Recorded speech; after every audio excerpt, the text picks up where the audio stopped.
Thank you all for being here, and good morning and welcome to CSAC's Regional Meeting on Resiliency, Mitigation, and Disaster Preparedness. I'm Virginia Bass, CSAC's president for the next 2 months or so, and county supervisor in Humboldt County. Who has not been to a CSAC regional meeting in here? Okay, for those of you who haven't, and to refresh the rest, we started these a couple of years ago to start highlighting and bring focus on key policy issues that different counties are facing on a regional basis. And we've talked about such things as housing and homelessness, behavioral health, economic development, and cannabis, among a few other things. And so today we are here to focus on something that focuses, that impacts, we'd like to say some California counties, but quite frankly, all California counties, and it's disaster preparedness and resiliency. I find it ironic that we're here today and concerning the PG&E power shutdowns that have been going on. My own personal quick experience was, as of Tuesday morning on our board meeting when we started, we were not on the list for the shutdown. Humboldt County was told we were no part of it. Partway through, we started getting these emails saying, well, you might be kind of sort of affected, but we don't think so. Later in the day, it's like, well, you might want to start thinking about it. And so I drove down here, got here, and sure enough, they were going to starting the shutdown at midnight. And so in the morning when I woke up yesterday, I had quite a few phone calls that said, you need to be back here, or you should be back here, or, variations. So I hopped in the car and drove 3.5 hours home, only to find that the PG&E centers had not opened, so people were not happy. I did find that the county worked with one of our fire districts, so we did have a little charging station for electronic medical machines, etc. Drove back here last night so I could be here this morning, and luckily our power did start going on last night, which is unusual, and I think it's because I think our Senator McGuire had something to do with it because he was in town, so he might have just been tired of it as well. I'm going to give him credit. So anyway, I think it's actually very ironic and exciting to be here. Sorry I missed yesterday, but we were getting some real life practice of how things need to change because, boy, I see a lot of things in our community we need to do differently. So most of us know that it's been nearly 2 years to the day of the devastating North Bay fires. And I drove through Santa Rosa the day before they happened, and I could not believe that the next day it was decimated. It was hard to even be able to comprehend. So we are so very grateful to be able to be here in Sonoma County to have an opportunity to come together and hear stories and lessons that we've learned from the collective tragedy. And I do want to thank my fellow CSAC officer, Supervisor James Gore, who is the second vice president for CSAC, for all of his hard work and efforts in hosting us here today. But the real people who need the most thanks are his staff, whom I hear he cracks the whip. And they're the ones, in fact, Jenny and others there, raise your hand if you're his staff. Those of us in Humboldt County don't have staff, so. But if it weren't for the hardworking staff, we wouldn't be here today. And we want to thank you very much for all you've done to make this happen, working closely with CSAC.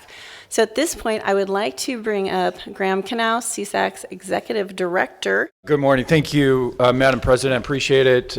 Really thrilled to be here in Sonoma County for this regional meeting focused on resiliency.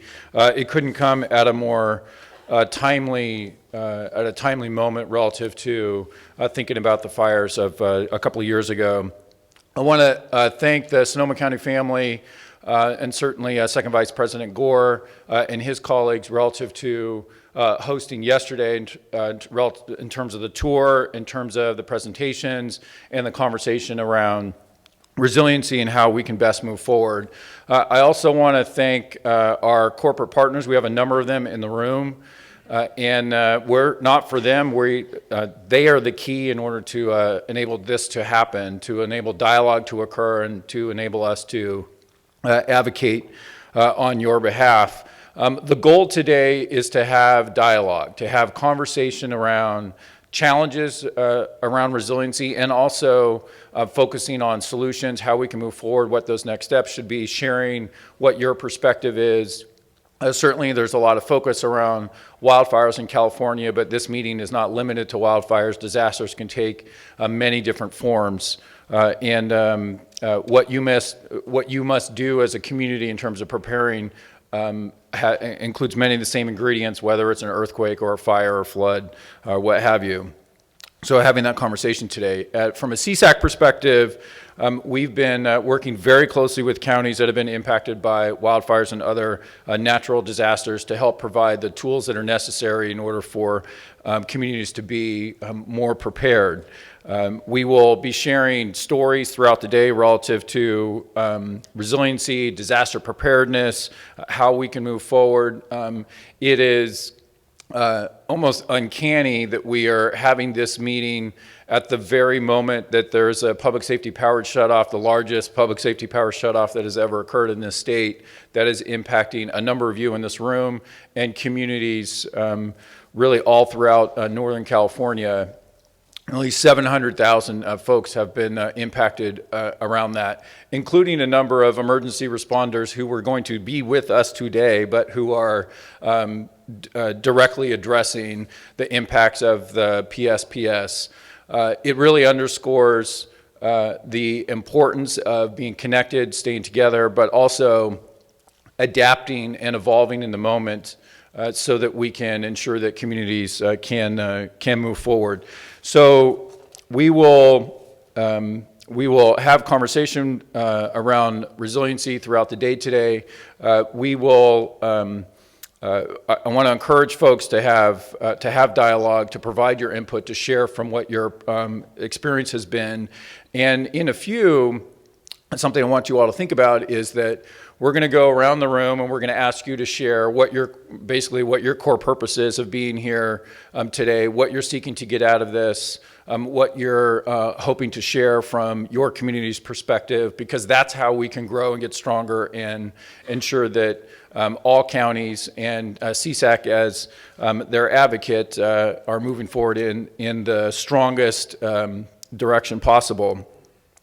So before we do that, so you'll have a few minutes to think about how you want to respond to that ask. I want to bring up Supervisor David Rabbit from Sonoma County to welcome you all here today and to share some of his thoughts before we jump headfirst into a video underscoring resiliency and efforts that are occurring here. So ladies and gentlemen, Supervisor David Rabbit.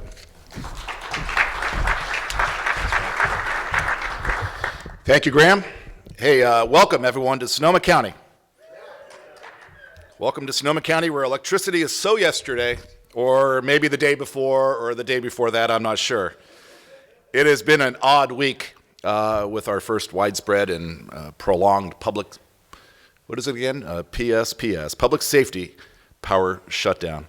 That's how PG&E calls it anyway. I think I've heard lots of other names over the last couple days of what people have been calling it. Of course, it comes on the 2-year anniversary of the Sonoma Complex fires, and you throw in the frustration I think most people are feeling regarding the pending 2-year limitation on living expenses from their insurance company, and you can imagine the mix of feelings really throughout the county. It's been interesting this week to really talk to different people about where they're coming from, what they're feeling, and what they think of the shutdown and even the county's response to it. And we did proclaim a local emergency this week. We opened our EOC and we staffed up across the board. I think we were one of the first counties, obviously with the history of the fires, to really come up with a de-energization plan within our emergency response. And I think while much conversation obviously has been about the de-energization, we have to remember that the reason that occurred is that we had a pretty significant red flag warning. Happy to say that last night's winds topped out at about 30 miles per hour, which is pretty significant. Can do damage, obviously, but did not reach the higher end of what was forecasted. So we're really happy about that. And of course, those micro bursts, those micro forecasts that they have, really talking about through Calistoga, kind of the path of what we had in our fires. Calistoga, Mark West, which is right over here, up through those valleys, really looking at what happens to the wind there. I can tell you my son, who's a CAL FIRE firefighter, said that they had incredible winds over in Colusa County on the other side of Mendocino that were peaking out at about 45 miles an hour. So there was a significant wind event. I can't tell you how many people I had to speak to on whether it was social media or through correspondence about why are they cutting the power off? It's not windy at my house. And you have to kind of go through the whole thing, where the wires are and where they come from and what's truly dangerous. Of course, you know, rightfully so, a lot of people point out that the red flag warning obviously places not only the community in peril, but the utility company in peril, and one wonders which comes first. And I think as county leaders, we do have a lot of work to do, and our responsibilities are substantial, as you all know.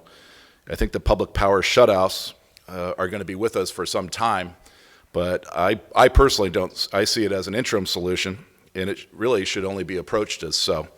You know, and I think it's pretty crazy if you think about it, and you go back and look at historic pictures of how they strung electrical wires on wooden poles. And here we are, what, 120 years, 130 years later, and what do? We basically still string bare electrical wires on wooden poles and place them in tinder dry vegetation, and then we wonder why something would go amiss. We really need to make sure that we push both ourselves and our utility partners to make the investments that need to be made to build a more resilient system, at least to replace wooden poles with non-combustible poles, whether they be steel or concrete, to insulate those wires instead of having bare wires, to really invest in the system as we all should, and to invest ultimately in undergrounding, and knowing that we're all going to share the price of that. And perhaps the reasons that we haven't gone in that direction in the past has been we've been trying to avoid paying more one way or another, and there's lots of debate about whether the shareholders are going to pay or whether the ratepayers are going to pay. I'm always a skeptical person. I always think it's going to be the ratepayers at some point or another where our rates will go up. But we do need to have a more secure, more resilient power grid system here locally, and of course that includes microgrids. One of the interesting things here that we've found in talking to different people about where the power is out in the county and where it's not, and as Virginia was talking about in her county, really makes me wonder what PG&E has as, you know, usually after a job you have as-built drawings, you kind of know where your circuits are. I would think with electrical engineering it would be even that much more important. And I keep picturing in my mind this big ball of wires that are plugged into circuits, and they unplugging one to see what happens and unplugging another to see what happens. PG&E also needs to step up in that game. In our county, they installed about 150. I call them circuits. I know they call them something else when they're on the power poles. But they have another, I think, like amount to go, so they can break the grid into smaller sections so that when these things do occur, we can have it be really more isolated. But they really haven't done that, and they really need to move forward on that. And of course, I think in our county we have about 7,000 miles of above ground electrical lines, and it's going to take quite a while. So the public power shutoffs are going to be with us for a decade or so. And we're just going to have to work within our system, but at the same time, I do think that it's an interim solution, not something that we should accept, and we need to make the investment going forward. It is expensive long term, but you know, the other thing that I found out this week, we talk about it often here in the county, about this building a culture of preparedness. Well, thank God nothing happened last night, and if we can get the power restarted, hopefully by noon today, start that process, that we had a week-long exercise in community preparedness. Even though some people were cynical about the way it came about, I hope that people remember, again, and we'll talk about it perhaps on the, talking about earthquake, which would even be more severe, is that you really need to make sure that you are prepared personally, as well as obviously within the government sector, that you can survive for 3, 4, 5 days and have the water and everything that you need at home. We all become so dependent on all these technological, electrical luxuries of life, but sometimes you need to get back to the basics. You know, here in Sonoma County, we've had how many disasters over the years? Probably, as I served for now 10 years or so, I bet you the majority of my time there's been one declared disaster or another ongoing. We just have now our second de-energization proclamation. Certainly we've had the wildfires, which actually next week, ironically, will pull off our calendar and end the proclamation. We had, I think, at least 2 Russian River flooding events that were significant, including this last year. We have a very flashy system, which means that when those atmospheric rivers come across the ocean and dump a lot of water, we can see the river rise pretty damn quick. We've also had, of course, you talk about floods, we've had a drought emergency as well that was ongoing for some years. And of course, we even declared the earthquake emergency after Napa, not knowing the damage. We did occur some small damage over in Sonoma Valley, but we had that as well. We are awaiting what will happen with locusts and anything else that comes forward as we go forward, but it wouldn't surprise me. And lastly, I'll just say, again, you know, when disaster strikes is when local government especially steps up. And I think even the staunchest libertarian will demand quick action and a response when something happens. And I'm always very proud of the response that local government does provide. It's organized, there's training, they have the command structure in place, the incident command structure, as it were. This week with our red flag warning, we had 20 extra fire engines on standby, 4 strike teams, 2 that were going to stay in the county, by the way, and 2 that were ready to go wherever needed. Those are all responses, obviously, to their fires, but that's always learning from the past and making sure that you're going to be more prepared going forward, which I hope we all take away from this gathering this week, is to make sure that we learn from the past, make sure that we don't repeat it, that we're more prepared, and that we can keep our communities safe. So thanks for the opportunity to speak. I appreciate it very much.